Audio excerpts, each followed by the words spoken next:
Did you know that one of the most common pictographs found in Sumerian cuneiform is the one for beer? Stick around to learn more about the history of beer.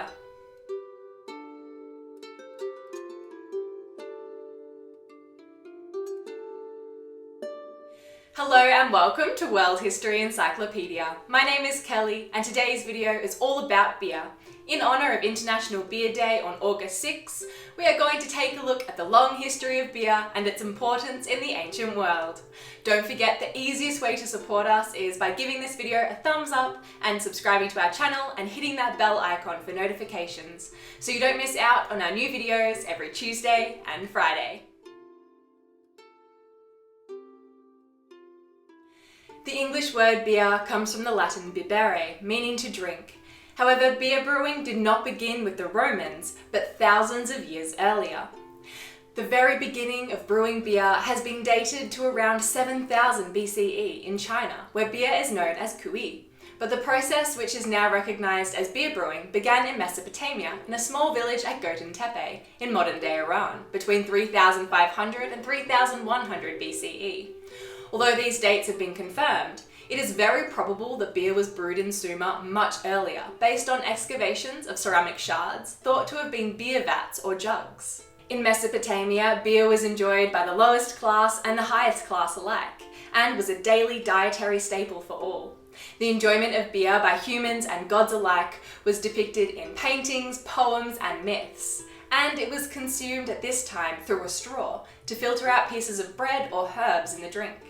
It is thought that the straw was specifically invented by the Sumerians and Babylonians to drink beer, since it was brewed to a thick consistency, much like the consistency of porridge. The poem Inanna and the God of Wisdom has Inanna and Enki drinking beer together, and the Sumerian hymn to Ninkasi, Ninkasi was the goddess of beer, is both a song of praise to the goddess and a recipe for beer. This was written down in around 1800 BCE, but suggests a longer oral history beforehand, since by 1800 the techniques written in the hymn would have already been in use for 1000 years, and there were multiple methods of brewing and varieties of beer. The first brewers of beer were the priestesses of Ninkasi, which is not surprising since before the commercial production of beer, women brewed it in their homes. In Mesopotamia, beer was provided in a daily ration for all citizens, and the amount you received depended on your social status. Beer became a regular commodity, especially after the Babylonians developed 20 categories of beer variants, and it was regularly traded, especially to Egypt, where it was very popular. The ancient Egyptians viewed beer in much the same way as the Mesopotamians, but they are known as the people who altered the Sumerians' brewing methods to make it lighter and smoother, so it could be poured into a cup or glass to be drunk without a straw. They are known as the first civilization to perfect the art of brewing beer, and considering their values for enjoying life, it isn't a surprise. Even in ancient times, the fame of the Egyptian beer surpassed that of the Sumerian inventors. The ancient Egyptians believed that beer was one of the many gifts they had received from the gods, and was both a staple of the daily diet and a part of almost every major Egyptian festival. Like Mesopotamia, women were the first brewers of Egypt, which was first done in the homes, and brewing only later became an industry funded by the state and presided over by men when they discovered how profitable the business could be. According to multiple texts, inscriptions, and images, beer was the most popular drink in Egypt, and a large part of any festival. The Tek festival, known as the Festival of Drunkenness, was first celebrated in the Middle Kingdom between 2040 and 1782 BCE. The Festival of Drunkenness honours the story of the goddesses Sekhmet and Hathor, and was one of the most popular festivals in Egypt.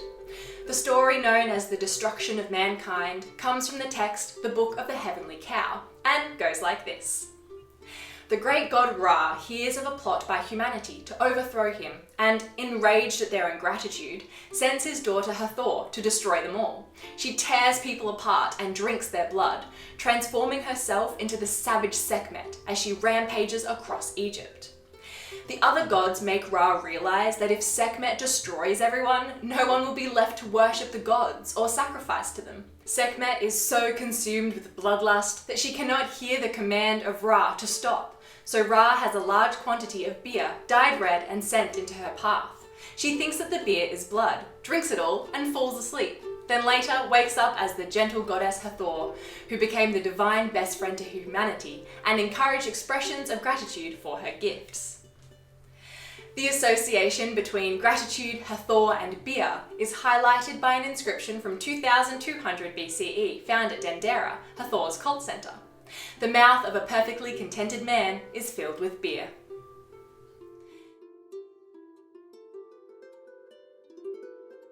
The brewing of beer travelled from Egypt to Greece, but it wasn't held in quite as high esteem.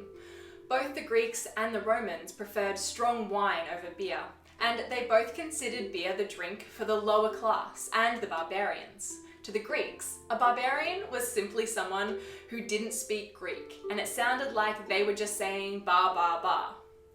Writers, generals, and philosophers of Greece and Rome, such as Xenophon, Sophocles, and Tacitus, refer to beer quite unfavourably.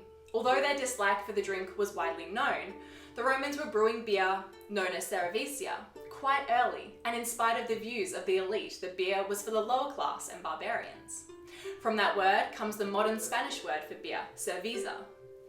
Beer brewing continued to develop throughout Europe and was perfected by the Germans in the Middle Ages.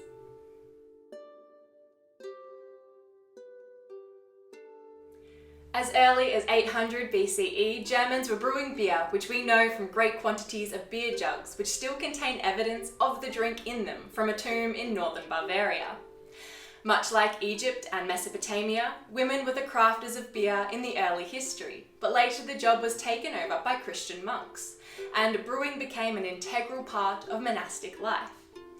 The Germans, like those who preceded them, also instituted a daily beer ration and considered beer a necessary staple of their diet. Beer brewing spread throughout the Celtic lands and followed the same basic principles which the Sumerians established. Female brewers making beer in the home, use of fresh hot water and fermented grains. In the Finnish saga of Kalevala, much like the writings of Sumer, beer was thought to be a magical brew gifted from the gods which would give the drinker good health, happiness, and peace of mind. Cheers!